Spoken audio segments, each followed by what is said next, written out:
Je suis à l'usine GKN à côté de Florence. Ça fait 4 ans que l'usine est occupée par les ouvriers parce qu'ils ont été menacés de licenciement. C'est une usine qui fabrique des pièces pour automobiles.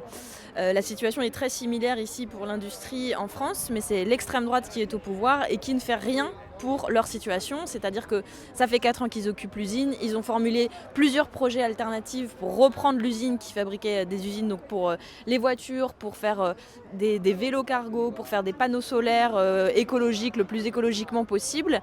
Et le gouvernement ne fait rien. Ça fait 4 ans que ces hommes sont sans salaire. Donc il y a évidemment des campagnes de solidarité. Et puis surtout, on a besoin de cette victoire parce que c'est devenu une lutte exemplaire en Italie. C'est devenu une lutte en réalité aussi exemplaire en Europe. C'est bien pour ça que je suis venue aujourd'hui et c'est pour ça que Jean-Luc Mélenchon viendra la semaine prochaine. On a besoin de gens qui résistent.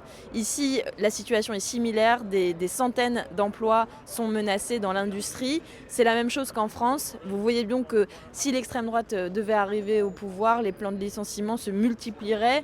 Sous la Macronie, on est déjà dans une situation catastrophique. Et donc c'est reprendre en main notre destin, ce dont il s'agit aujourd'hui. La discussion avec les ouvriers était porteuse d'espoir, même si c'est une résistance qui est difficile, 4 années de lutte.